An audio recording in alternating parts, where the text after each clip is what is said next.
आप सभी के अंदर विराजमान मेरे परम पिता परमात्मा को मेरा कोटि कोटि नमन। हमने पिछले वीडियो में सुना था संसार में भी मनुष्य दिन हैं जिन्होंने 8 अंग 64 लक्षणों को धारण कर फिर राम नाम को श्वास पर श्वास में लिया, वे ही परम पद की प्राप्ति करते हैं। और ये 8 अंग कौन से होते हैं? शील, साच, संतोष, भाव, प्रेम, प्रीति, दया, वैराग, सहनशीलता। जिस मनुष्य के अंदर ये 8 अंग होते हैं तो फिर उसे परमात्मा की प्राप्ति हो जाती है। इन 8 अंगों के 64 लक्षण भी होते हैं, तो वे कौन से होते हैं? आज हम उसकी चर्चा करेंगे। मनुष्य के अंदर ये 8 अंग 64 लक्षण एक सच्चे संत के मिलने पर ही होते हैं। सतगुरु ऐसा कीजिए निरखत करे निहाल, आत्म ज्योति जगाए के काटे भव जंजाल। सच्चे सतगुरु के शिष्य बनिए जिससे ये सत्य आवे। सत्य कौन सा? ये ने अक्षर रूपी सत्य, शब्द धुन रूपी सत्य। सत्य आने पर ही आत्मा को सतलोक की प्राप्ति होती है, क्योंकि बिना सत्य आए आत्मा किसका ध्यान करेगी, किसके साथ जाएगी, किस में मिलेगी? बिना सुरत शब्द में मिले परमात्मा की प्राप्ति हो भी नहीं सकती, और न ही आत्मा का जन्म मरण मिट सकता है, क्योंकि ऐसे ज्ञान के लिए तो भगवान राम कृष्ण को भी गुरु करना पड़ा। तो ऐसे सद्गुरु मिलने पर उनके संग से, वचनों से हमारे हृदय में रहने वाली शंकाएं बिना पूछे स्वयं ही दूर हो जाती हैं। उनके पास रहने से शांति का अनुभव होता है। वे जो भी बात करते हैं सिर्फ शिष्य के हित की बात करते हैं। ऐसे सद्गुरु का संग करने पर मनुष्य स्वयं अपने लक्ष्य की तरफ बढ़ता रहता है। उनके संग से, उनके भाषण से, उनके ज्ञान से उसके अंदर के सारे दुर्गुण सब दूर हो जाते हैं। और जैसे जैसे ये दुर्गुण दूर होते हैं तो उसके 8 अंग 64 लक्षण अपने आप बनते जाते हैं। पहला लक्षण था शील, यानी शील का मतलब होता है, एक तो होता है शील व्रत, यानी चाहे स्त्री हो चाहे पुरुष हो एक ही पर टिकना। दूसरा होता है शील अंग, जो कि बनाने पड़ते हैं। शील अंग में सबसे पहला अंग हमेशा अपने वचनों को, अपनी बातचीत को हमेशा सोच समझ कर बोलना चाहिए। आंखों में शीतलता, यानी सबसे प्रेम, न किसी से राग, न द्वेष, न मोह, न किसी से कोई भी कामना, इच्छा, ये सब शील के लक्षण हैं। दूसरा अंग है साच।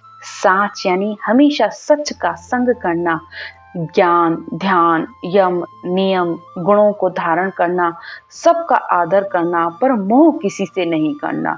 अंदर हमेशा ये डर रखिए कि मेरी सच्चाई यानी परमात्मा से प्रेम में मेरी तरफ से कोई भी कमी नहीं हो। ये साच के लक्षण है। तीसरा अंग है संतोष। संतोष के लक्षण धीरज रखना, धर्म धारण करना, निरपक्ष रहना, जीवन में स्थिरता, धैर्य पूर्वक ध्यान करना, जीवन में दुख आने पर संतोष रखे, जीवन में जो भी आए परमात्मा की इच्छा, जो मिला वह भी अच्छा और जो नहीं मिला वह भी और अच्छा, तो ऐसा भाव रखे। चौथा लक्षण है भाव। भक्ति भाव से उत्पन्न होती है, भाव के बिना भक्ति नहीं हो सकती। अंदर से हमेशा एक ही चाहना कि मुझे परमात्मा की प्राप्ति कैसे हो। मैं चाहे कहीं भी रहूं, लेकिन मेरी सुरत हमेशा परमात्मा में लगी रहे, मेरे अंदर कहीं भी अहम ना आए। हमेशा अपनी सुरत और नृत्य परमात्मा में स्थिर रखे, मन से स्थिर रहे, अपने मन को इधर उधर ना डोलायमान होने दे। पांचवा लक्षण होता है प्रेम और प्रीति। प्रेम के लक्षण है, प्रेम का सबसे पहला लक्षण होता है हमेशा प्रसन्नता। लेकिन हमें जब धन, संपत्ति, पुत्र, अधिकार मिलता है हम तभी प्रसन्न होते हैं। तो ये सब तो माया है। माया अपने चरित्र दिखाती है। अंदर से विरह और वैराग व त्याग की भावना रखे तथा भक्ति में लीन रहकर हमेशा सत शब्द की प्राप्ति के लिए प्रयत्न करता रहे। प्रेम का सबसे बड़े लक्षण है विश्वास, पूरा भरोसा परमात्मा पर। प्रीत, प्रीत के लक्षण है शुद्धि बुद्धि से सिमरन करना, किसी भी तरह का अंदर संशय, शोक, डर, त्रास को छोड़कर मन को हमेशा परमात्मा की प्राप्ति में लगाए, आत्मा परमात्मा का स्वरूप बने। ये प्रीत हमेशा अंदर से रहनी चाहिए। अंदर से प्रीत होने पर ही आत्मा परमात्मा का स्वरूप बनती है। ये प्रीत के लक्षण है। छठा है वैराग के लक्षण। विरह, वैराग, त्याग की भावना रखना। संसार में आप या तो किसी से कुछ लेने आए हैं या किसी से कुछ देने आए हैं, तो जब आपके अंदर त्याग की भावना आएगी तभी वैराग के लक्षण उत्पन्न होते हैं। त्याग से ही कर्म खत्म होते हैं। देता देता सब ही चूके जो देवन की धारे, यानी देने की भावना होने पर ही मनुष्य अपने कर्मों व पापों से मुक्त होता है। संसार में प्रारब्ध कर्म भोगने पर खत्म होते हैं, संचित कर्म रटना करने पर खत्म होते हैं और क्रियामान कर्म त्याग से खत्म होते हैं। यानी परमात्मा से प्रार्थना कीजिए कि अब मुझसे कोई भी गलत कार्य न हो। सातवां है दान के लक्षण। दान करे, दूसरों का मान करे, दुखी जीवों पर दया करे, दूसरों के कष्ट मिटाने की कोशिश करे, मुंह से मीठे वचन, सहज स्वभाव, दया, दानवीरता, पवित्रता, परमार्थ की भावना रखना ही दान के लक्षण है। आठवां अंग है झरना, यानी सहनशीलता के लक्षण।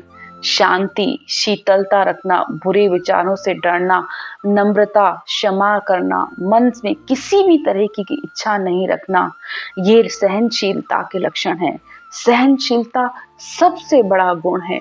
जिसके अंदर सहनशीलता है उसके अंदर ये सारे गुण अपने आप आ जाते हैं। सुखराम जी महाराज कहते हैं, भक्त बिना मत अंग रे 64 ही सब झूठ। 8 अंग 64 लक्षण किसी ने भी अगर धारण कर लिए और सत शब्द ने अक्षर की भक्ति नहीं है तो फिर वह मनुष्य खाली मूठ की तरह है। यानी बिना सत शब्द ने अक्षर की भक्ति के परम पद की प्राप्ति नहीं हो सकती। आज की चर्चा यहीं तक। राम राम।